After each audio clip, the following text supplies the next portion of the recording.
The famed statue of Joe Paterno outside Beaver Stadium on Penn State's campus was uprooted from the ground where it stood for over a decade.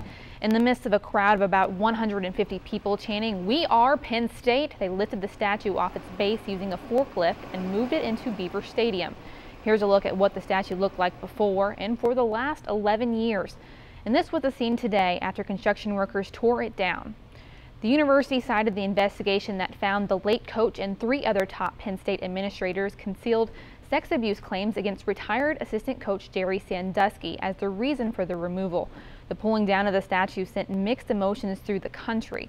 Penn State President Rod Erickson released a statement this morning saying, quote, "I believe that were it to remain, the statue will be a reoccurring wound to the multitude of individuals across the nation and beyond who have been the victims of child abuse."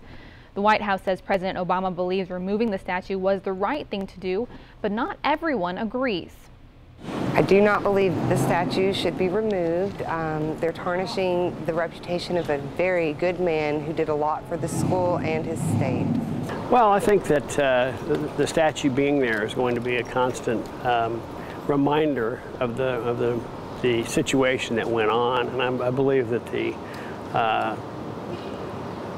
that problem is going to continue until such time as they can erase a little bit of the reminders of that.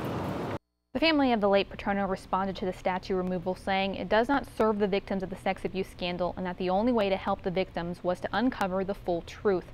Now the NCAA says it will hand down, quote, corrective and punitive measures against Penn State tomorrow at 9 a.m. For more, we turn to our sports anchor, Courtney Lyle. Courtney, now what punishment are we expecting to come out of this? Well, you know, the NCAA has not said what they're going to do, but we do hear that it probably won't be the death penalty. I mean, when we say the death penalty, we mean shutting down the football program for a year or more, similar to the only case, actually, that happened at SMU in the late 1980s, where they were paying players. But that's probably not going to be the case. We're looking at most likely a postseason bowl ban and some scholarship reductions and maybe some other non-traditional sanctions that we don't know of yet. Now, even though this didn't actually, this sex abuse scandal did not happen on the field and it didn't even affect the game directly, why is the NCAA even bringing this up? I mean, why are there punishment if it didn't affect them? Yeah, you know, usually the NCAA takes action when a team gets unfair advantage on the field. For example, the SMU case paying players. But in this case, you're right, Jennifer, that didn't happen.